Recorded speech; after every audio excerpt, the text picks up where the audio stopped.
சொல்கிறேன். 5 விஷயங்கள் வருவதற்கு முன் 5ஐ பெற்றுக் கொள்வோம். இன்ஷா அல்லாஹ் இன்னைக்கு இந்த பாடத்துல மட்டும் நாம தெளிவா இருக்கும். அதாவது எவ்வளவு கல்வி பெறுகிறோம் என்பதில் பெரிதல்ல, பெற்றதில் எத்தனை அமல் செய்கிறோம் என்பதுதான் பெருசு. எனவே 5 விஷயம் மனசுல நல்லா பதிய வச்சுக்குவோம். முதுமை வருவதற்கு முன் வாலிபத்தை பயன்படுத்திக் கொள்வோம். நோய் வருவதற்கு முன் ஆரோக்கியத்தை பயன்படுத்திக் கொள்வோம். ஏழ்மை வருவதற்கு முன் பணத்தை பயன்படுத்திக் கொள்வோம். 4வது, ஓய்வு வருவதற்கு முன், பணி வருவதற்கு முன் ஓய்வை பயன்படுத்திக் கொள்வோம்.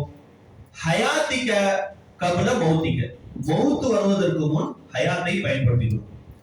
இந்த 5 விஷயமும் நம்ம வாழ்க்கையில செஞ்சுட்டோம்னு வச்சுக்கோங்களேன், இதை விட பெருசாக வாழ்க்கையில் முன்னேறுவதற்கு எதுவும் தேவையில்லை. நீங்க பாருங்க, அதிகமான ஸ்கூல்ல காலேஜஸ்ல அல்லது குறிப்பாக யூடியூப்ல எல்லாம் பார்த்தோம்னா மோட்டிவேஷன் ஸ்பீக்கர்ஸ் நிறைய உருவாயிட்டாங்க. நிறைய சைக்காலஜி படிச்சவங்க மோட்டிவேஷனல் ஸ்பீக்கர்ஸ் அப்படின்னு சொல்லி உங்களுக்கு நாங்க ஊக்கம் தரோம், எங்க பேச்சுனால உங்களை வாழ்க்கையை மாத்துறோம் அப்படின்னு எவ்வளவு பேர் பேசுறாங்க. ஆனா யோசிச்சு பார்த்தது இல்ல, நம்ம சுமார் 1400 வருஷத்துக்கு முன்பாகவே ஒட்டுமொத்த உலகத்திற்கும் மோட்டிவேஷனல் ஸ்பீக்கராக இருந்தவர்கள் நம்முடைய தலைவர் பெருமானார் ஸல்லல்லாஹு அலைஹி வஸல்லம். அப்ப நம்ம தலைவர் எவ்வளவு உயர்ந்த தலைவர், அந்த தலைவரை பத்தி நாம என்னைக்காச்சும் சிந்திச்சிருக்கோமா? கொஞ்சம் யோசிச்சு பார்ப்போம். பெருமானார் ஸல்லல்லாஹு அலைஹி வஸல்லம் அவங்க சொல்லுவாங்க, நாளை மறுமையில் லன் தஸூல கதமா யௌமல் கியாமா ஹத்தா யஸ்அலு அன் அர்பா. 4 விஷயத்துக்கு நீங்க பதில் சொல்லாம உங்களுடைய கால்கள் நகராது. நாளைக்கு மறுமையில 4 விஷயத்துக்கு பதில் சொல்லாம உங்களுடைய கால்கள் நகராது. அந்த 4 விஷயம் என்ன தெரியுமா? அன் உம்ரஹு ஃபீமா அஃப்னா, உங்களுடைய வயதை எப்படி கழித்தீர்கள். அல்லாஹ் தஆலா நமக்கு எவ்வளவு வயசு கொடுத்திருக்கான். கிட்டத்தட்ட நம்மளுக்கு விவரம் தெரிய ஆரம்பிச்சதுல இருந்து 60 வயசு 70 வயசுல ஒரு மனுஷன் மரணிக்கிறான்னு சொன்னா கிட்டத்தட்ட 60-70 வருஷ வாழ்க்கையை அல்லாஹ் இந்த உலகத்துல நமக்கு கொடுத்திருக்கான். அப்ப கொடுத்தவன் கொடுத்ததுக்கான கேள்வியை கேட்பானா இல்லையா? பிள்ளைகிட்ட 100 ரூபாய் கொடுத்து ஒரு பொருளை வாங்கிட்டு வான்னு சொல்றோம், அது வாங்கிட்டு வந்து மிச்ச காசை கொடுக்கறப்ப எவ்வளவு பாச்சுன்னு கேட்கிறோமா இல்லையா? ஒரு 100 ரூபாய்க்கே இந்த கதை அப்படின்னு சொன்னா 70 வருஷம் வாழ்க்கையை கொடுத்தது அல்லாஹ், 70 வருஷம் ரிஸ்க் கொடுத்தது அல்லாஹ், 70 வருஷம் மூச்சு கொடுத்தது அல்லாஹ், 70 வருஷம் சிந்தனை கொடுத்தது அல்லாஹ். இத்தனையும் கொடுத்த அல்லாஹ் இந்த 70 வருடத்தில் நீ என்ன செய்தாய் என்று கேட்டா அதுக்கு பதில் சொல்ல நாம தகுதியா தயாராகணுமா இல்லையா? உண்மையா இல்லையா? எனவே இன்றிலிருந்து அல்லாஹ்வினுடைய இந்த கேள்விக்கான பதிலை நாம் தயார் செய்ய ஆரம்பிப்போம் இன்ஷா அல்லாஹ். உன்னுடைய வாழ்க்கையை நீ உலகத்துல எப்படி கழிச்சன்னு கேட்டா, யா அல்லாஹ் உன்னுடைய பாதையில தான் நான் கழிச்சேன், நிறைய நல்லமல்கள் செஞ்சேன். நல்லமல்கள் சொன்னா நாம நினைச்சிட்டு இருக்கோம் தொழுகிறது மட்டும், நோன்பு வைக்கிறது மட்டும், ஓதுறது மட்டும், இது மட்டும் நல்லமல்கள் இல்ல. ஹதீஸ்களில் வருகிறது, உங்கள் சகோதரனை புன்முறுவலோடு சிரித்தால் அதுவும் இபாதத் என்கிறது. உங்க ஃப்ரெண்ட பார்த்து ஒரு பாசமா சிரிச்சா அதுக்கு பேர் என்னங்க? இபாதத். ஃப்ரெண்ட பார்த்து சிரிக்கிறதே இபாதத்துன்னு சொன்னா நம் வாழ்க்கையில் எத்தனை இபாதத்துகளை நாம் தவறவிட்டுக் கொண்டிருக்கின்றோம். அல்லாஹ் தஆலா பாதுகாக்க வேண்டும். எனவே முதல் விஷயம், 4இல் 1 உன் வாழ்க்கையை எப்படி கழித்தாய். 2வது, அன் ஷபாபஹு ஃபீமா அப்லா, உன்னுடைய வாலிபத்தை எப்படி கழித்தாய். 2 கேள்வி ஒண்ணுதான், நம்மளுக்கு புரியுது, ரெண்டுமே ஒண்ணுதான். வயசுக்குள்ளதானே வாலிபமும் இருக்கு. 70 வருஷ வாழ்க்கையில ஒரு 20 வருஷம் வாலிபம் வச்சோம்னா அதுக்குள்ளதானே அது அடங்குது. ஆனால் ஏன் நாயகம் 2ஆக பிரித்து சொல்கிறார்கள் தெரியுமா? மற்றதில் நீங்கள் தவறு செய்திருந்தால் கூட அதை சரிப்படுத்திக் கொள்ளலாம். ஒருத்தன் வயசாகி ஒரு தவறு செய்யறான், அந்த தவறுக்கான பதிலை அல்லாஹ் தந்துருவான், மன்னிப்பே அல்லாஹ் தந்துருவான். சின்ன வயசுல ஒருத்தன் தவறு செய்யறான், அதுக்கான மன்னிப்பே அல்லாஹ் கொடுத்துருவான். ஆனா இந்த வாலிப வயசில் இளைஞராக இருக்கக்கூடிய நேரத்தில் நாம செய்யக்கூடிய தவறுக்கான பாவத்துக்கான தண்டனை நாம் தான் பெற்றாக வேண்டும். எனவே வாழக்கூடிய வாழ்க்கையில இந்த வாலிபத்தின் மீது உங்களுக்கு 2 கண்கள் இருக்க வேண்டும் என்பதாக நாயகம் ஸல்லல்லாஹு அலைஹி வஸல்லம் சொல்வார். எனவே முதல் விஷயம் வாழ்க்கை எப்படி கழிச்சீங்க, 2வது வாலிபத்தை எப்படி கழித்தீர்கள், 3வது அன் மாலஹு மின் ஐன அக்தஸபஹு வ ஃபீமா, உங்களுக்கு தரப்பட்ட சொத்துக்களில், அதாவது பொருளாதாரத்தில் எங்கிருந்து பொருளாதாரம் வந்தது, அது எங்கு செலவாகியது. எங்க இருந்து பணம் சம்பாதிச்சீங்க, சம்பாதிச்ச பணம் ஹலாலா, அதை செலவு செய்த விதம் ஹலாலா, ரெண்டுமே நமக்கு ரொம்ப முக்கியம்.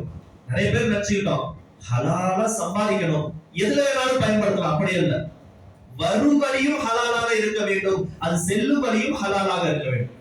இன்னைக்கு நிறைய பேர் நம்ம செய்யக்கூடிய தவறு என்ன தெரியுமா? ஹலாலா சம்பாதிக்கிறோம், கஷ்டப்படுறோம், உழைக்கிறோம், ஆனால் அந்த ஹலாலை கொண்டு எத்தனையோ ஹராமில் கொண்டு போய் போட்டுட்டு இருக்கோம். உண்மையா இல்லையா? நம்மளுடைய வாழ்க்கையில சிந்திச்சு பார்ப்போமே. ஹலாலா பணம் சம்பாதிக்கிறோம், ஃபர்ஸ்ட் டே ஃபர்ஸ்ட் ஷோ ஹராம்ல போய் பணத்தை போடுறோம். நடக்குதா இல்லையா? ஹலாலா பணத்தை சம்பாதிக்கிறோம், பர்த்டே பார்ட்டி, அந்த பார்ட்டி, இந்த பார்ட்டி, மதுவுல கொண்டு போய் பணத்தை போடுறோம். ஹலாலா சம்பாதிக்கிறோம். நிறைய வாலிபர்கள்ட்ட இன்னைக்கு இருக்கக்கூடிய பிரச்சனை, சிகரெட்ல கொண்டு போய் ஹராம போடுறோம், பணத்தை போடுறோம். நடக்குதா இல்லையா? எனவே பணம் வரும் வழி மட்டும் ஹலால் அல்ல, அது போகிற வழி ரொம்ப ஹலாலா இருக்கணும். வர வழியை விட போற வழி ஹலாலா இருக்கணும். இன்னைக்கு மூணாவது பாடமா இதை எடுத்துக்குவோம். நம்முடைய வயசை எப்படி கழிச்சோம், நம்முடைய வாலிபத்தை எப்படி கழிச்சோம், நம்மளுடைய பணத்தை எப்படி செலவு செய்தோம். மூன்றாவது மாதா அமலபி, உனக்கு கிடைத்த அறிவை நீ எப்படி அமலாக பயன்படுத்தினாய். அல்லாஹ் தஆலா நம்ம ஒவ்வொருவருக்குமே ஒரு இல்மு கொடுத்திருக்கிறான். ஒரு ஆலிமான இல்மு, குர்ஆன் ஹதீஸுடைய இல்மு கொடுத்ததால் நான் இங்க அமர்ந்து உங்கள்கிட்ட பேசிட்டு இருக்கேன்.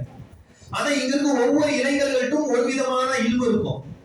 சில பேர்ட்ட இன்ஜினியர் சம்பந்தமா இருக்கும், சில பேர்ட்ட மேக்ஸ் சம்பந்தமா இருக்கும், சில பேர்ட்ட பைக் சம்பந்தமா இருக்கும், ஏன் நிறைய பேர்கிட்ட போன் சம்பந்தமா இருக்கும். ஒவ்வொருத்தையும் ஒரு இல்மு இருக்கா இல்லையா? எனவே யாரும் யாரை விட உயர்ந்தவர்கள் இல்லை, யாரும் யாரை விட தாழ்ந்தவர்கள் இல்லை. ஆனால் யாரிடத்தில் குர்ஆன் ஹதீஸ் இருக்கிறதோ அவர்களை அல்லாஹ் உயர்த்தி உட்கார வைப்பான். இதை வைத்து நாம புரிஞ்சுக்குவோம். இன்ஷா அல்லாஹ் அல்லாஹ் தஆலா அந்த உயரத்தை அடையக்கூடிய பாக்கியத்தை நமக்கு தருவானாக. அப்ப எல்லார்கிட்டயும் ஒரு இல்மு இருக்கு, அந்த இல்மை எப்படி பயன்படுத்தினோம் என்ற கேள்வியும் அல்லாஹ் கேட்பான். அப்ப இந்த 4 கேள்விக்கான பதிலை இந்த உலகத்துல நாம தயார் செஞ்சிடணும். வாழ்க்கையில என்ன செஞ்சோம், வாழ்க்கையில் எப்படி கழித்தாய், அதற்கான பதில். வாலிபத்தை எப்படி கழித்தாய், அதற்கான பதில். பணத்தை எப்படி செலவு செய்தாய், அதற்கான பதில். உனக்கு தரப்பட்ட அறிவை எப்படி பயன்படுத்தினாய், அதற்கான பதில். இந்த 4 கேள்விக்கான பதிலை நாம தயார் செஞ்சுட்டோம்னு வச்சுக்கிறேன், வாழும் காலத்திலும் நிம்மதியா இருக்கலாம். மௌத்தை பத்தின எந்த பயம் இல்ல, மஹ்ஷரை பத்தின பயம் இல்ல, மறுமையை பற்றின பயம் இல்ல, சொர்க்கம் நரகமா என்ற கவலை இல்லை. எனவே இந்த 4 கேள்விக்கான பதிலை இன்றிலிருந்து இன்ஷா அல்லாஹ் நாம் தயார் செய்ய ஆரம்பிப்போம். நாயகம் ஸல்லல்லாஹு அலைஹி வஸல்லம் அவங்க சொல்லுவாங்க, நாளை மறுமையில நமக்கு எல்லாம் தெரியும் மறுமை எப்படியாப்பட்ட காலம் எப்படி இருக்கும்னு சொல்லி சின்ன வயசுல இருந்தே கேள்விப்பட்டிருக்கோம். தலை செம்பால் ஆகி இருக்கும், சூரியன் பனைமர உயரத்தில் இருப்பான், அவ்வளவு கொடுமையான நேரம். இன்னைக்கு இருக்க மே மாசம் வெயிலே நம்மளால தாங்க முடியல. பனைமர உயரத்தில் சூரியனும் செம்பாலான தலையை நம்மால் நிக்க முடியுமா? யோசிச்சு பாருங்க. செருப்பு இல்லாம மே மாசம் வெயிலே நிக்க முடியாத நாம அங்க எப்படி நிற்போம்? ஆனால் அப்படி வெயில் இருக்கக்கூடிய நேரத்தில், சுட்டரிக்கக்கூடிய சூரியன் அருகில் இருக்கக்கூடிய நேரத்தில் அல்லாஹ் தஆலா சொல்கிறார், ரசூல் ஸல்லல்லாஹு அலைஹி வஸல்லம் அவர்கள் சொல்கிறார்கள், சபஅ யுலில்லுஹுமுல்லாஹ் ஃபி லில்லிஹி யௌம லா லில்லி இல்லா லில்லா. நிழலே இல்லாத அந்த நாளிலே 7 நபர்களுக்கு அல்லாஹ் தன்னுடைய நிழலை தருகிறான். எந்த நிழலும் இருக்காது. நிழலே இல்லாத அந்த நாள்ல 7 நபர்களுக்கு மட்டும் அல்லாஹ்வுடைய அர்ஷின் நிழலில் நிற்கக்கூடிய ஒரு பாக்கியம் கிடைக்கும். அதில் முதலானது அல் இமாமு ஆதில், நேர்மையான தலைவர். தலைவர்னு சொன்னா ஒரு கூட்டத்துக்கு தலைவரோ, பள்ளிக்கு தலைவரோ, ஊருக்கு தலைவரோ இல்ல. ஏன் இதை நான் இங்க சொல்றேன்னா, இங்க இருக்கக்கூடிய ஒவ்வொரு இளைஞர்களும், ஒவ்வொரு வாலிபர்களும் இன்னொரு 5-6 வருஷத்துல குடும்ப தலைவர்களாக ஆக போறீங்க. ஒரு நிக்கான ஆணுச்சுன்னா நீங்க தான் தலைவர், எல்லா முடிவுகளும் நீங்கள் தான் எடுக்க வேண்டும். அப்ப எந்த முடிவுகள் எடுப்பதாக இருந்தாலும் அதில் நீதமாக இருக்கணும். மனைவிக்காக அல்ல, தாய்க்காக அல்ல, சகோதரிகளுக்காக அல்ல, எல்லா நேரத்திலும் நிலையாக இருக்கணும். அப்படியாப்பட்ட இமாமு ஆதிலாக இருக்கணும். அப்படி இருப்பவர்களுக்கு மறுமையில் அல்லாஹ்வுடைய நிழல் கிடைக்கும். இரண்டாவது ரொம்ப முக்கியமானது, இன்னைக்கு கூட்டத்தினுடைய நோக்கமே இந்த ஒரு ஹதீஸாக இருக்கலாம். ஷாபுன் தஷாஉ ஃபீ இபாதத்தி ரப்பிஹி, ரப்புடைய இபாதத்தில் தன் வாலிபத்தை கழித்த இளைஞர்கள். நாம நினைச்சிட்டு இருக்கோம் நாளை மறுமை என்பது சாதாரணமானதல்ல. அந்த நேரத்துல அல்லாஹ்வுடைய இடத்தில் நாம் அண்ட வேண்டும், அல்லாஹ்வுடைய நிழலில் ஒதுங்க வேண்டும் சொன்னா வாலிபத்தில் அல்லாஹ்வுடைய நினைவோடு வாலிபத்தை கழிக்க வேண்டும். ஏன்னா வயசாகி அல்லாஹ் அல்லாஹ்னு சொல்றதுல பெரிய பலன் இல்லை. ஏன்னா நீங்க நிறைய பேர் அப்படிதான், ரிட்டையர் ஆனதுக்கு அப்புறம் நான் பள்ளிக்கு போய்க்கிறேன், ரிட்டையர் ஆனதுக்கு அப்புறம் உம்ரா ஹஜ் செஞ்சுக்கிறேன், ரிட்டையர் ஆனதுக்கு அப்புறம் நான் ஐவேளை தொழுகையாளி மாறிக்கிறேன். இல்ல இல்ல, நீங்கள் வாலிபத்தில் எதை செய்கிறீர்களோ அதுதான் மறுமைக்கு. வயசாகி செய்யறதுல எந்த பிரயோஜனமும் இல்ல. எனவே வாலிபத்தில் நான் எப்படி அல்லாஹ்வோடு தொடர்ந்து இருக்கிறேன், அல்லாஹ்வுடைய நினைவோடு எப்படி இருக்கிறேன்? இன்றிலிருந்து நாம யோசிப்போம், அந்த நிழலுக்கு தகுதியான வாலிபமாக என் வாலிபம் இருக்கிறதா? இந்த ஒரு விஷயத்தை மட்டும் நம்முடைய மனசுல அசைப்படுவோம். என்ன நேரமும் நாளை மறுமையில நிழலே இல்லாத அந்த நாள்ல அல்லாஹ்வுடைய நிழலில் ஒதுங்குவதற்கு என்னுடைய வாலிபம் தகுதியாக இருக்கிறதா என்பதை மட்டும் இன்ஷா அல்லாஹ் நாம் சிந்திப்போம். அடுத்தபடியாக ரஜுலுன் கல்பஹு முஅல்லகுன் ஃபில் மசாஜிதி, ஒரு மனிதனினுடைய இதயம் பள்ளியோடு தொடர்பில் இருக்கிறதோ அந்த மனிதனினுடைய அந்த மனிதன் அல்லாஹ்வுடைய நிழலில் இருப்பதற்கு அல்லாஹ் தகுதியாக்கி வைத்திருக்கிறார். யாருடைய மனசு பள்ளியோட தொடர்புல இருக்கும் அப்படின்னா என்ன அர்த்தம் தெரியுமா? பள்ளியோட தொடர்புல இருக்கிறதுனா பள்ளிக்கு பக்கத்துல வீடு கட்டிக்கிறதா, இல்ல பள்ளியை என்னால பார்த்துட்டு இருக்கிறதா? அப்படின்னா நாயகம் ஸல்லல்லாஹு அலைஹி வஸல்லம் அவர்கள் சொல்வார்கள், நீங்கள் தூய்மை அல்லாத நிலையில் பள்ளிக்கு வர வேண்டாம். தூய்மையான நிலையில் தான் பள்ளிக்குள்ள போகணும். பள்ளிக்குள்ள போகணும்னா சில ஷர்த் இருக்கு, அப்படிதான் எல்லாருக்கும் தெரியும். தூய்மை இல்லாம பள்ளிக்குள்ள போக கூடாது. அப்ப தூய்மை அல்லாத நிலையில் பள்ளிக்குள் வரக்கூடாது, ஆனால் கல்புக்குள் பள்ளி இருக்கணும் அப்படின்னு சொன்னா அதற்கான அர்த்தம் நீங்கள் மனதளவில் எந்நேரமும் தூய்மையோடு இருக்கணும். உடம்பளவுல மட்டும் இல்ல, கல்புக்குள்ள பள்ளி வரணும்னு சொன்னா கல்பு சுத்தமாக இருக்கணும். எனவே நம் மன எண்ணங்கள் தூய்மையாக இருந்தால், அந்த மன எண்ணம் இறையோடு பள்ளியோடு தொடர்பில் இருந்தால் நமக்கு நிச்சயமாக அல்லாஹ்வுடைய அர்ஷின் நிழல் கிடைக்கும். அதை எப்படி உருவாக்குவது? மனதினுடைய தூய்மை எப்படி உருவாக்குவது? பள்ளியோடு எப்படி தொடர்பு ஏற்படுத்துவது? பள்ளியோடு தொடர்புன்னு சொன்னா பள்ளியோட தொடர்பு மட்டுமல்ல, இதை போன்ற மதரசாக்களினுடைய தொடர்பு, எங்கெல்லாம் மார்க்க சேவைகள் நடக்குதோ அந்த மார்க்க சேவைகளோடு உண்டான தொடர்பு, மார்க்க சேவகர்கள் உண்டான தொடர்பு, இந்த தொடர்பு நம்முடைய கல்வியில் வந்துவிட்டால் அல்லாஹ்வுடைய அர்ஷின் நிழலுக்கு பாத்திரமாக ஆகிவிடுவோம். மூணு விஷயம். முதல்ல நீதமான தலைவராக இருக்கிறோம். இரண்டாவது வாலிபத்தை அல்லாஹ்வுடைய பாதையில் கழிக்கிறோம். மூன்றாவது கல்பு சுத்தமாக இருந்து அல்லாஹ்வுடைய பணிகளுக்கு கல்பு தொடர்புடையதாக இருக்கணும்.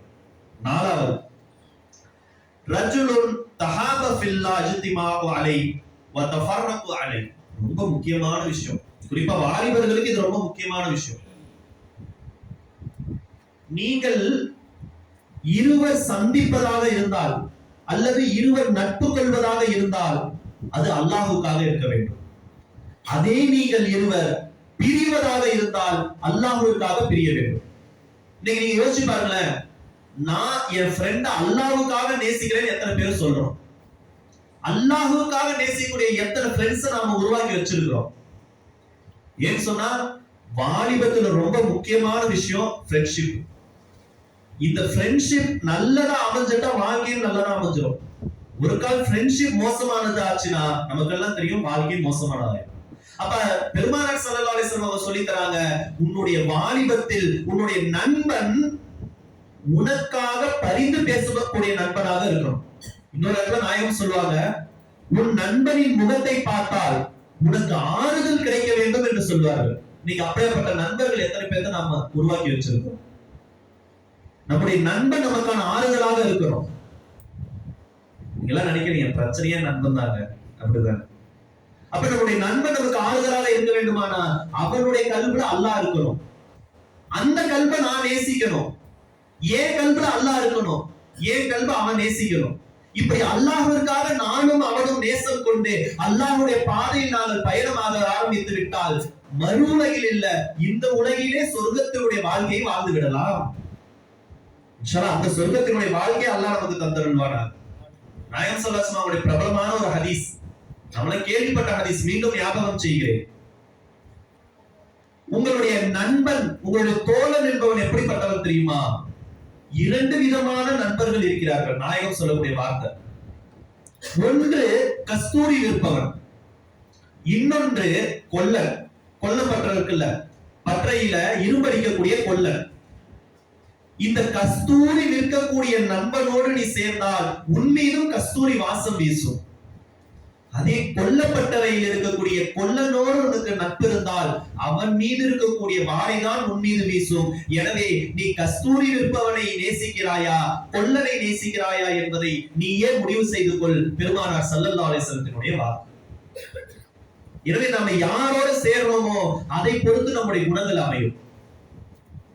இன்னைக்கு அறிவியல் சொல்லுது, ஒரு மனிதனோடு அல்லது ஒரு ஃப்ரெண்டோடு 40 நாள் அல்லது 48 நாள் நீங்க சேர்ந்திருந்தீங்கன்னா அவனுடைய குணம் உங்களுக்கு வந்துடும். 40 நாள் ஒரு மனுஷனோட சேர்ந்து இருந்தா அவனுடைய குணங்கள் உங்களுக்கு வந்துடும். இன்னைக்கு அறிவியலை கண்டுபிடிச்சு உளவியல் ரீதியா சொல்றாங்க.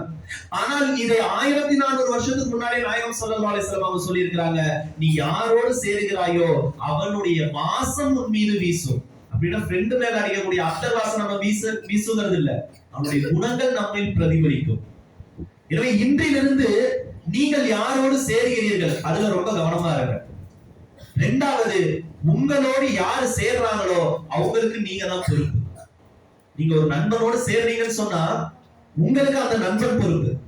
அவன் உங்களோடு சேர்ந்ததற்காக நீங்கள் அவனுக்கு பொறுப்பு. நாளை இருவரும் அல்லாஹ்வை சந்திப்பதற்கு நாம் தயாராக வேண்டும். எனவே ஃப்ரெண்ட்ஷிப் ரொம்ப முக்கியம். அல்லாஹ் தஆலா குர்ஆன்ல சொல்லுவான், வதஆவனு அலல் பிர்ர வத்தக்வா.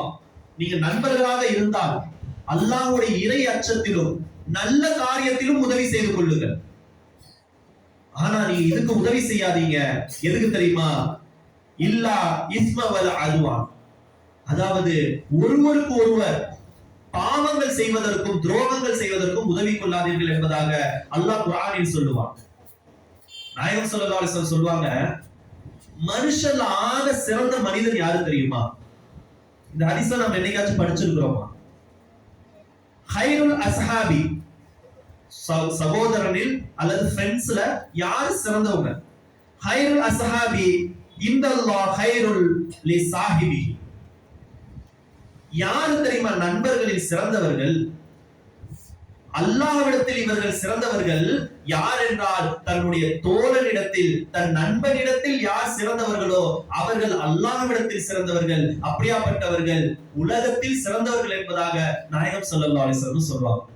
நீங்க நல்லவர் யார் உங்களுக்கு சர்டிபிகேட் கொடுக்கணும்? உங்க ஃப்ரெண்ட் சர்டிபிகேட் கொடுக்கணுங்க. என் ஃப்ரெண்ட் ரொம்ப நல்லவன், என் ஃப்ரெண்ட் எதிரி ஈமானோடு இருப்பான், என் ஃப்ரெண்ட் எப்பொழுதும் தக்வாவோடு இருப்பான், என் ஃப்ரெண்ட் அல்லாஹ்வோட நினைப்போடு இருப்பான் அப்படின்னு சொல்லி நம்முடைய ஃப்ரெண்ட் நமக்கு சர்டிபிகேட் கொடுக்கணும். அப்படி நம்முடைய ஃப்ரெண்ட் நல்ல சர்டிபிகேட் நமக்கு கொடுத்துட்டானா நம்மை விட சிறந்தவன் உலகத்தில் யாரும் இல்லை.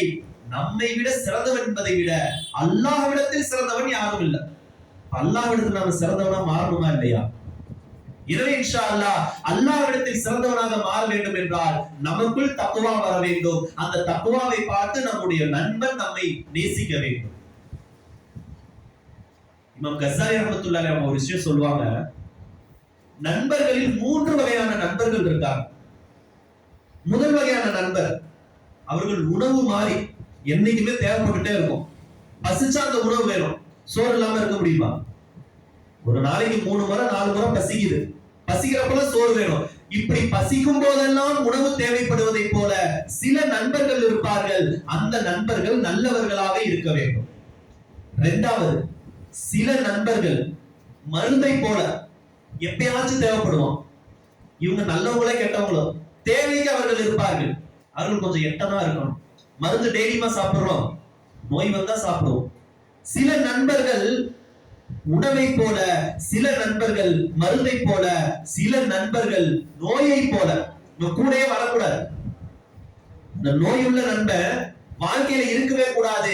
அந்த நோயுள்ள நண்பன் இருந்தால் வாழ்க்கை முழுக்க நாம் மருந்து சாப்பிட்டு கொண்டே இருக்கணும். நம்ம கஸ்ஸாலி சொல்லக்கூடிய வார்த்தை. இந்த ஒரு வார்த்தை நீங்க ஆழமா சிந்திச்சு பாருங்க. உங்க ஃப்ரெண்ட்ஷிப்பை 3 கேட்டகரியா பிரிச்சிருக்கப்பா. ஒரு நண்பன் எந்நேரமும் கூடயே இருக்கணும். அப்படி இருக்கிறவங்களை என்ன தெரியுமா செய்யணும்? மாமச்சான் தொழுவ போலாம், மாமச்சான் பயானுக்கு போலாம், மச்சான் உனக்கு குர்ஆன் ஓத தெரியுமா? எனக்கு ஓத தெரியாது, நான் சொல்லி தரட்டா, 2 பேரும் சேர்ந்து போய் மசாலா ஓதுவோமா என்று தன்னையும் சரி தன்னுடைய நண்பனையும் சரி மார்க்கத்தின் பக்கம் அழைத்து கொண்டே இருக்கக்கூடிய நண்பனாக இருக்கணும். இது உணவு. 2வது, இந்த கேட்டகரியில யார் வேணாலும் வச்சுக்கலாம், மார்க்கத்துக்கு அதுக்கு சம்பந்தம் இல்லை. மருந்து மாதிரி தேவைப்படுறப்ப சில நண்பர்களை யூஸ் பண்ணிக்கணும், இல்லையா எட்ட நின்றுக்கணும். இப்படி மருந்து மாதிரி சில நண்பர்கள் அறவே அவருடைய தொடர்பு இருக்கக்கூடாது, அது நோய். அந்த நோய் எது என்று நீங்க தான் கண்டுபிடிக்கணும். இன்னைக்கு உலகத்துல இருக்க பெரிய பிரச்சனை என்ன தெரியுமா? உணவை விட்டுட்டோம், மருந்தை விட்டுட்டோம், அதிகமாக நோயை தான் புடிச்சுக்கிட்டு அலையும். நோயுள்ள நண்பர்கள் நமக்கு அதிகமாக இருக்கும் தான் நாமும் நோயாளியாக இருப்போம். அல்லாஹ் தஆலா பாதுகாக்க வேண்டும். எனவே நல்ல நண்பர்களை நாம் தேர்ந்தெடுக்கணும். நாயகம் ஸல்லல்லாஹு அலைஹி வஸல்லம் சொல்லுவாங்க, யார் சிறந்த நண்பர்களை தேர்ந்தெடுத்து சிறந்த நண்பரோடு வாழ்க்கை நடத்துவார்களோ, உலகத்தில் அல்லாஹ் ரசூலுக்காக பொருத்தமாக வாழ்வார்களோ, நாளை மறுமையில் அல்லாஹ் ஒரு ஒளியாலான மேடையை அமைப்பார். எப்படி? மறுமையில ஒளியாலான ஒரு ஸ்டேஜ் போட்டு அந்த மேடையில் இவர்களை ஏற்றி நிற்க வைப்பான். அவர்களை பார்த்து நபிமார்கள் எல்லாம் இவர்கள் யார் என்று கேட்பார்கள். நம்மையும் நம்ம ஃப்ரெண்டையும் அந்த மேடையில் அல்லாஹ் நிறுத்துவான்.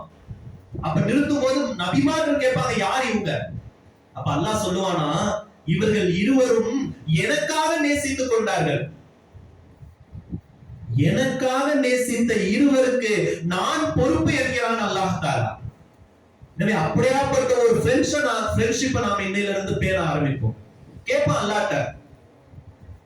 ஏன்னா வாழ்க்கையில ஃப்ரெண்ட்ஷிப்ங்கிறது ரொம்ப முக்கியம். இன்னையில இருந்து இப்படி ஒரு துவா செய்யுங்க, யா அல்லாஹ் அந்த மேடையில் ஏறுவதற்கு தகுதியான ஒரு நண்பனை எனக்கு கொடு, என் கைப்பிடித்து என்னை சொர்க்கம் அழைத்து செல்லக்கூடிய ஒரு நண்பனை எனக்கு கொடு, என் வாழ்க்கையில் நான் தடம் மாறும் போதெல்லாம் வழிகாட்டக்கூடிய ஒரு நண்பனை கொடு. இன்ஷா அல்லாஹ் இன்னைக்கு துவா செய்வோமா? இன்ஷா அல்லாஹ் நாமும் சரியாக மாறுவோம், நம்முடைய நண்பர்களையும் சரியாக மாற்றுவோம். நாயகம் ஸல்லல்லாஹு அலைஹி வஸல்லம் சொல்லுவாங்க, எப்படி ஒரு நண்பனை தேர்ந்தெடுப்பது? ஒரு விஷயத்தை தேர்ந்தெடுக்கணும், அதுக்கான குவாலிட்டி இருக்கணும்ல.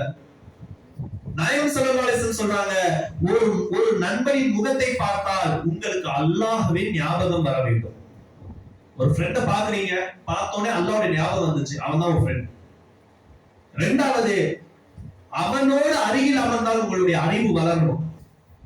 3வது, அவனோடு பேசினால் மறுமையின் நினைவு வரணும். உங்களுடைய ஃப்ரெண்டா இருக்க தகுதி இந்த 3 விஷயம் தான். இன்னைக்கு ஃப்ரெண்டா இருக்க தகுதி எதையோ நாம சொல்றோம், எதுவுமே தகுதி இல்லைங்க. ரசூல் ஸல்லல்லாஹு அலைஹி வஸல்லம் சொல்லக்கூடிய இந்த ஒரே ஒரு விஷயம் தான் உங்களுடைய ஃப்ரெண்டா இருக்கிறதுக்கு தகுதி. அவனை பார்த்தா அல்லாஹ்வுடைய ஞாபகம் வரணும், அவனோடு இருந்தா அறிவு வளரணும், அவன் பேசினா மறுமையோட நினைவு வரணும். இந்த 3 விஷயம் யார்கிட்ட இருக்கோ அவன் தான் உங்களுடைய ஃப்ரெண்டு. இன்ஷா அல்லாஹ் அப்படிப்பட்ட நல்ல ஃப்ரெண்ட்ஷிப்பை தேடுவதற்கான பாக்கியத்தை அல்லாஹ் நமக்கு தருவானார். 5வதான விஷயம்,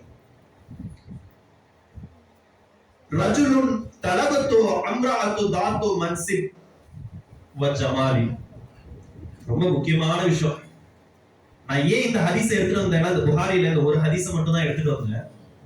இந்த 7 விஷயத்துக்குள்ள நம்முடைய வாழ்க்கை வாலிபம் முழுசா அடங்கிருச்சு. குறிப்பான விஷயம் 5வது விஷயம், ஒரு பெண், எல்லா அழகும் நிறைந்த பெண், தகுதியில் உயர்ந்த பெண், பணம் கொடுத்து தீய விஷயத்திற்காக அழைத்தாலும் அந்த நேரத்தில் இவன் சொல்வானா, யாரு மறுமையில அல்லாஹ்வுடைய நிழல்ல இருக்க போறாங்களோ அந்த ஆண் சொல்வானா, அந்த வாலிபன் சொல்வானா, என்ன தெரியுமா? ஃபகால இன்னி அகாஃபுல்லாஹ், நான் அல்லாஹ்வை பயப்படுகிறேன் என்று சொல்வார்.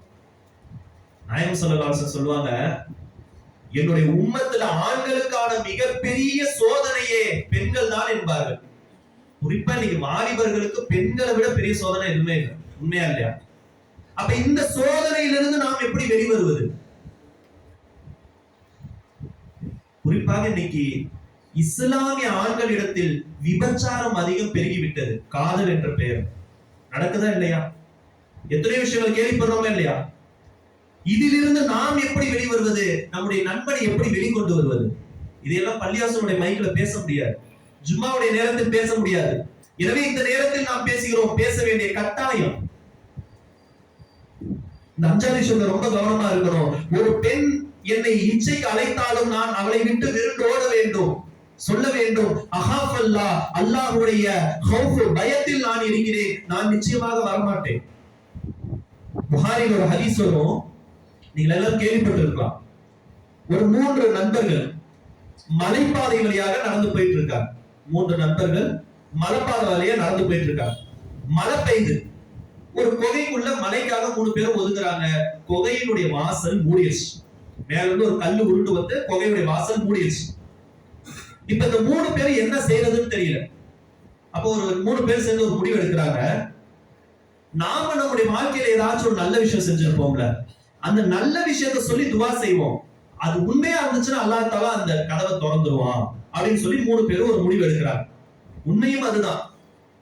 நம்முடைய வாழ்க்கையில் நாம் செய்த நல்ல விஷயம் என்று எது நமக்கு மனசுல படுதோ அந்த விஷயத்தை வைத்து இக்கட்டான சூழ்நிலையில் துவா செய்யும் போது அந்த துவா நிச்சயமாக கபூலாகும்.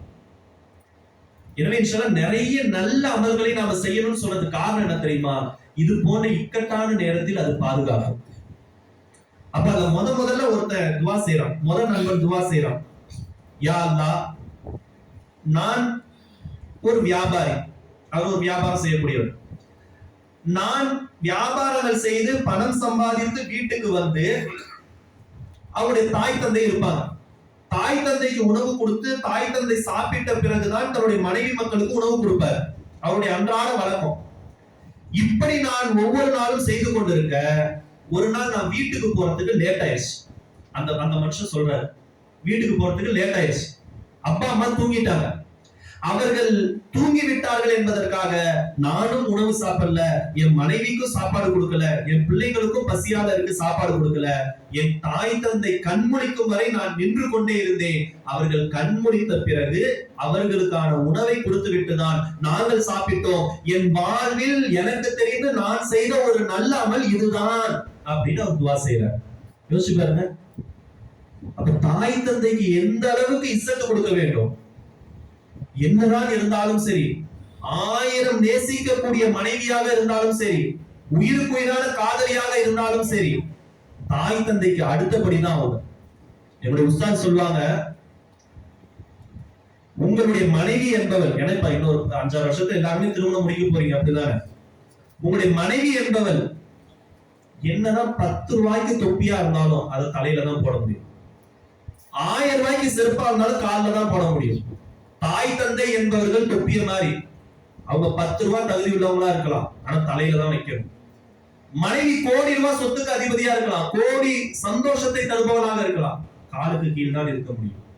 இதை மட்டும் நீங்க வாழ்க்கையில விளங்கிட்டீங்கன்னா உங்கள் வாழ்க்கை முழுக்க வெற்றி தான் பெருமக்களே. இன்ஷால்லா அல்லாஹ் தஆலா நல்ல ஒரு திருமண வாழ்க்கையை உங்களுக்கு தருவாங்க. ஆக என்னுடைய தாய் தந்தைக்கு பிறகுதான் நான் உணவு உண்ண வேண்டும் என்று அவர்களுக்காக காத்திருந்தேன். இந்த ஒரு நன்மையை கொண்டு யாரப்பே இந்த கதவை திறந்து விடு. கதவு அழகா கொஞ்சம் நகர்ந்துச்சு. அல்லாஹ்வுடைய அருள், கதவு கொஞ்சம் நகர்ந்துச்சு. இரண்டாவதாக ஒரு நபர் துவா செய்றார், யா அல்லாஹ், வெளியூர் செல்லும் போது ஒரு மனிதர் என்னிடத்தில் வந்தார். அவர் வெளியூர் போறார், என்கிட்ட வராரு. ஒரு சின்ன ஒரு ஆட்டுக்குட்டியை கொடுத்து இந்த ஆடை பத்திரமாக பார்த்துக் கொள்ளுங்கள், வந்து வாங்கிக் கொள்றேன்னு சொல்லி விட்டுட்டு போறார். ஹதீஸ் பல்வேறு விதமாக வருது, சிம்பிளாக ஒரு விஷயத்தை சொல்றேன். அப்ப அந்த போன மனிதர் பல வருடங்கள் திரும்பவே இல்லை. இந்த ஆட்டை கொடுத்தாருல இந்த மனிதர், வாங்கினார்ல இந்த மனிதர், இவர் என்ன செஞ்சிருக்காரு, அந்த ஆட்டை 1ஐ 2ஆக பெருக்கி 2 ஆடு 4ஆக மாறி ஒரு பெரிய பண்ணையாக மாறிடுச்சு. பெரிய ஆட்டு மந்த.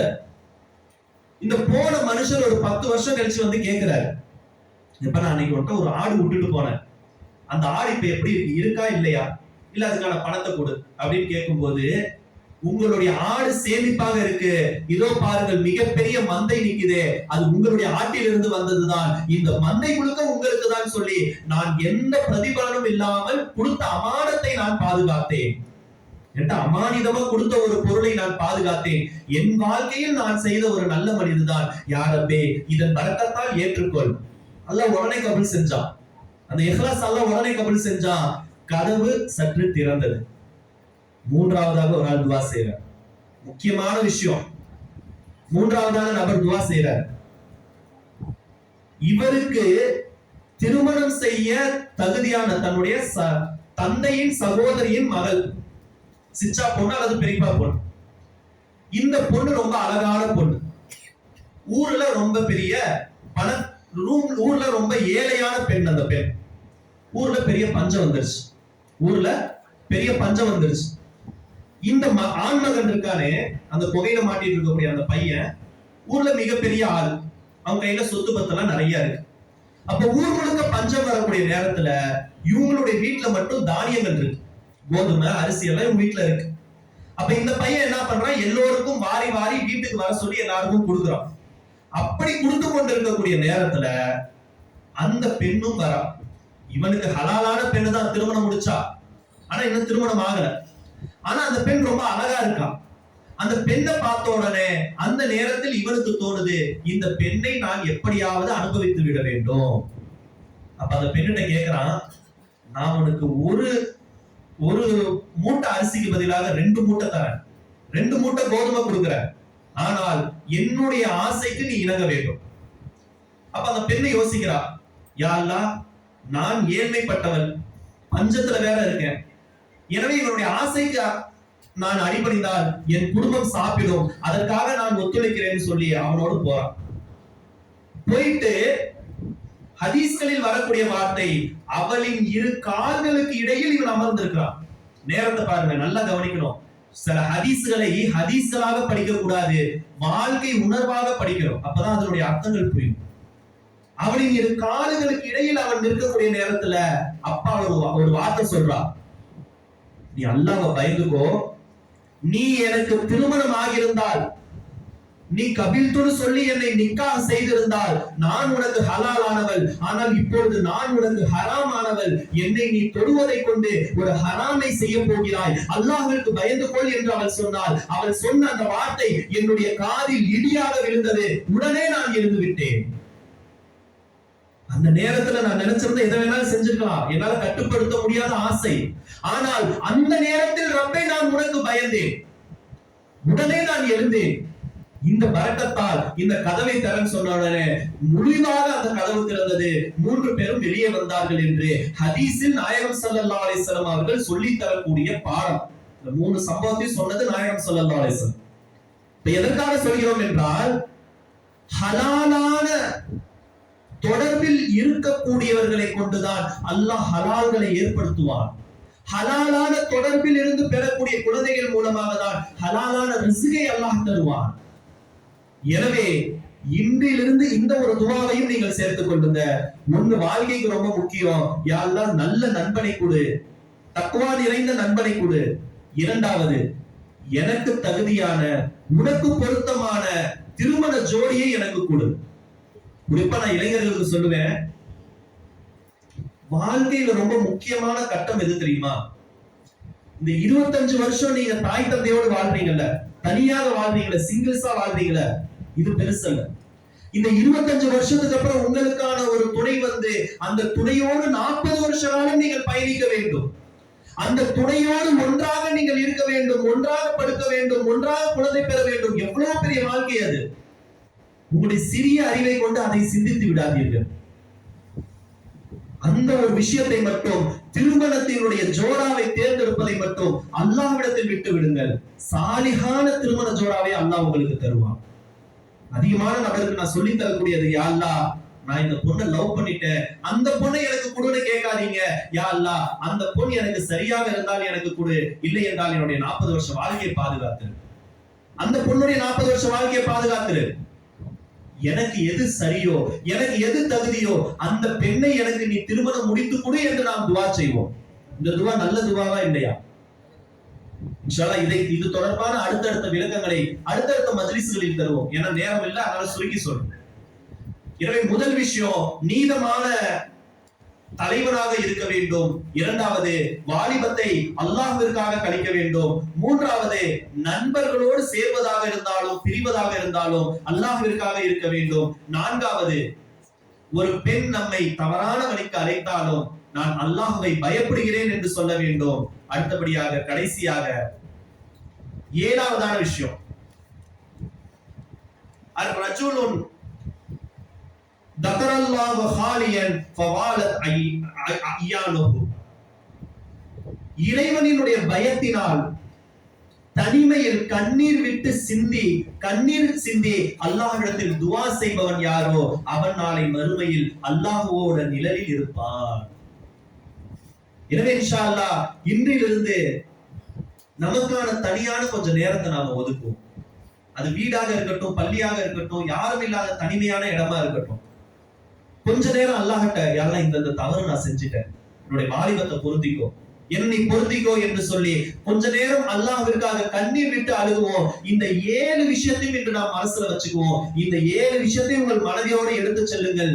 நிச்சயமாக இதிலிருந்து ஒரு புது மாற்றம் உங்களில் நிகழ ஆரம்பிக்கும் இன்ஷா அல்லாஹ். ஒரு அழகான ஒரு சம்பவம், இந்த சம்பவத்தோடு நான் நிறைவேற்றுவேன். பெருமானார் ஸல்லல்லாஹு அலைஹி வஸல்லம் அவர்களோட இளமை வயது சஹாபாக்கள் எப்படி இருந்தார்கள்? இந்த வாரம் தான் ஆரம்பிக்கிறோம். அடுத்தடுத்த வாரத்தில் இதனுடைய தொடரை நாம் சொல்லுவோம் இன்ஷா அல்லாஹ். இளமை வயதில் இருந்த சஹாபாக்கள் எல்லாம் நாயகம் ஸல்லல்லாஹு அலைஹி வஸல்லம் அவர்களோடு எப்படி இருந்தார்கள்?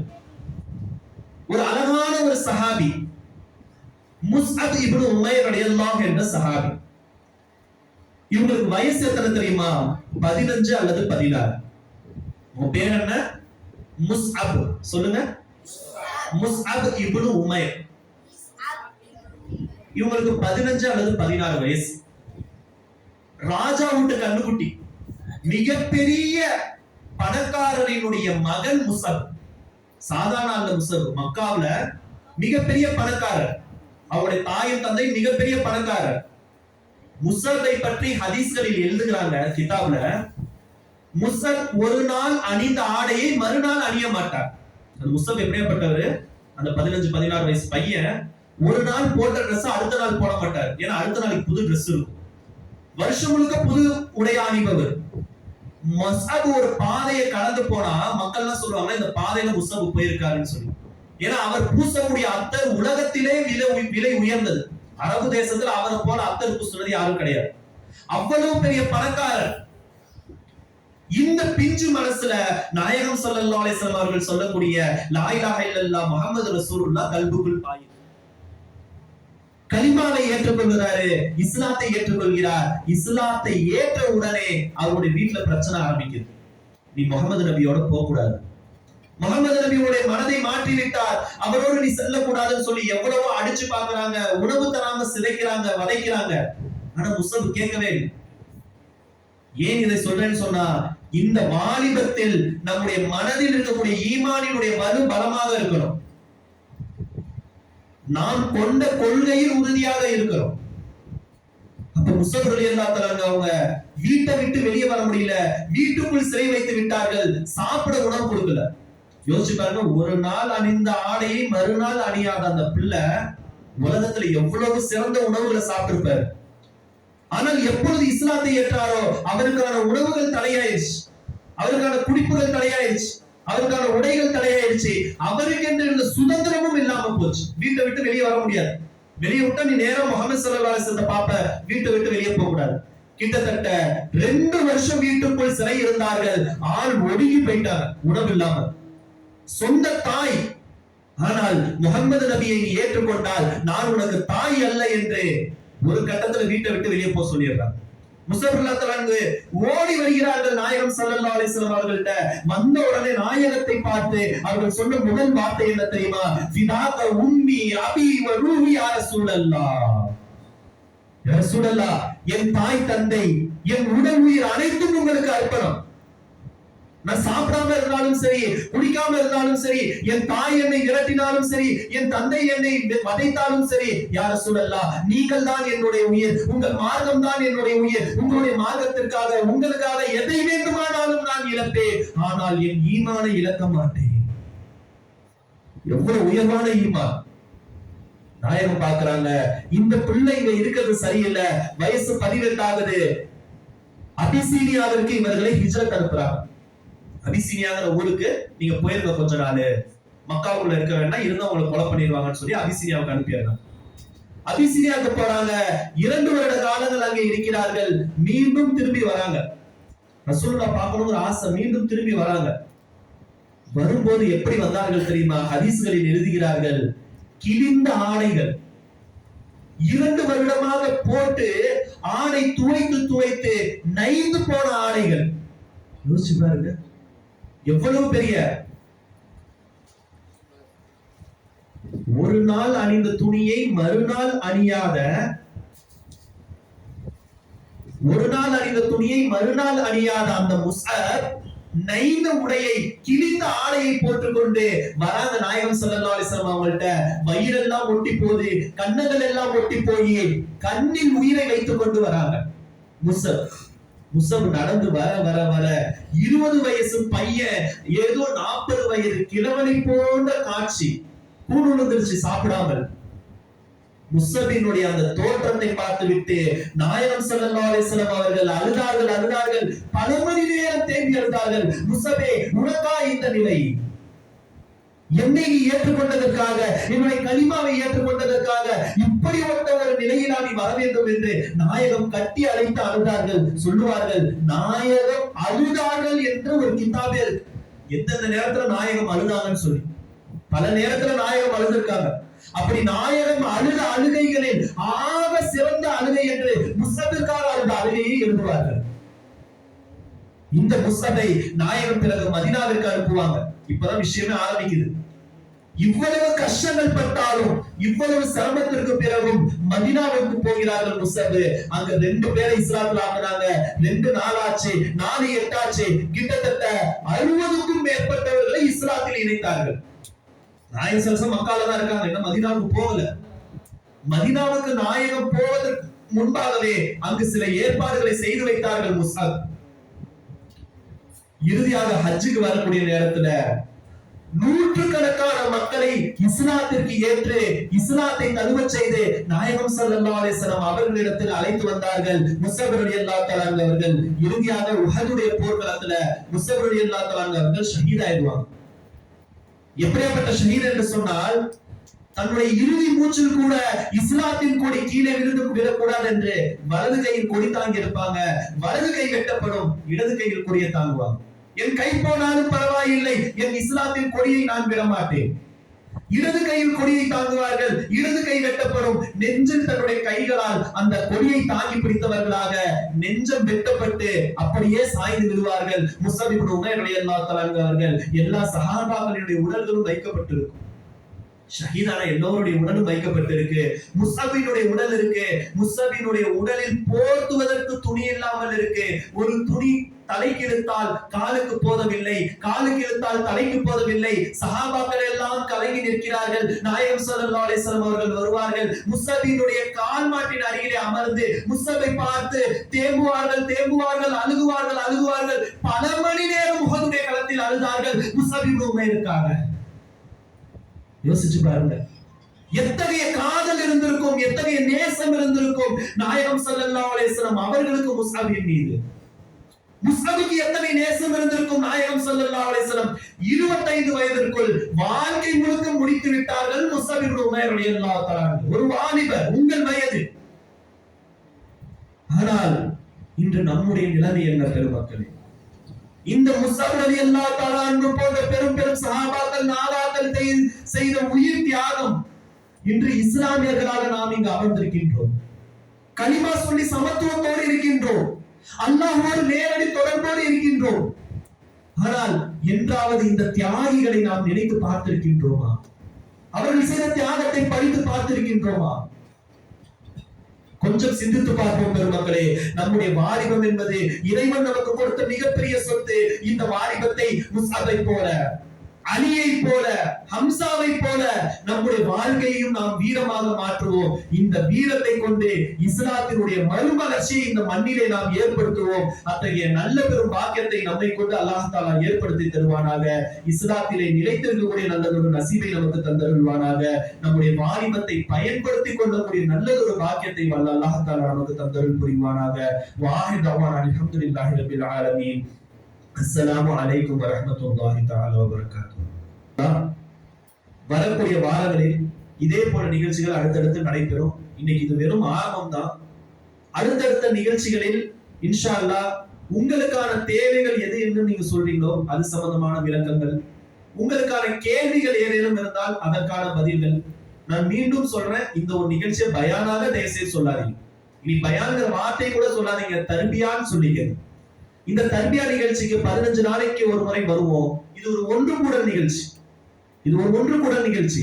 ஒருவர் சொல்ல ஒருவர் கேட்க அல்ல, எல்லோரும் சொல்லுவோம். உங்களுக்கு தெரிஞ்ச மார்க்க விஷயங்களை சொல்லுங்க, உங்களுக்கு தெரிஞ்ச உலக விஷயங்களை சொல்லுங்க.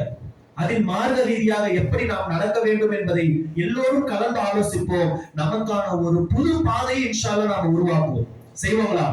அதே போல நான் ஹஸ்ரத்திட்ட கேட்டேன், யாருக்கெல்லாம் குர்ஆன் ஓத தெரியலையோ இன்ஷா அல்லாஹ் மகரிபுக்கு பிறகு அல்லது இஷாவுக்கு பிறகு என்ன தொடர்பு கொண்டுட்டு வாங்க, நான் குர்ஆன் ஓதி தருகிறேன்னு சொல்லி ஹஸ்ரத் சொல்லியிருக்காங்க. அதனால யாருக்காச்சும் குர்ஆன் ஓத தெரியல கவலைப்படாதீங்க. உலகத்துல எப்பொழுதுமே ஒரு விஷயம், குர்ஆன் ஓத தெரியலன்னு சொல்லி எந்த வயசிலும் நாம கூடி கொடுக்க கூடாது, வெட்கப்படக்கூடாது. எந்த வயதாக இருந்தாலும் யாரிடம் வேண்டுமானாலும் சென்று கல்வியை கற்றுக்கொள்ளலாம். எனவே வெட்கப்படாம கூச்சப்படாம உங்களுக்கான ஒரு தனியான ஒரு நேரத்தை தயார் செய்யுங்க. நீங்க ஒரு 4 பேர் சேருங்க. மச்சான் நம்மளுக்கு ஓத தெரியல குர்ஆன், நம்ம ஒரு 4 பேர் சேருவோம், ஹஸ்ரத்ல கேட்போம், உட்கார்ந்து ஒரு 10 நாள் ஒரு குர்ஆனை தொடங்கிடலாம் இன்ஷா அல்லாஹ். முதல்ல குர்ஆன் ஓத பழகுவோம். இரண்டாவது, இந்த தர்பியா நிகழ்ச்சியை இன்றிலிருந்து துவங்கி இருக்கிறோம். இதை வளமையாக நடத்துவதற்கான ஒரு விஷயத்தை நாம உருவாக்குவோம். அல்லாஹ் தஆலா அருள் செய்வானாக. வாஹித் தவானா அல்ஹம்துலில்லாஹி ரப்பில் ஆலமீன். அஸ்ஸலாமு அலைக்கும் வரஹ்மத்துல்லாஹி வபரகாத்துஹு.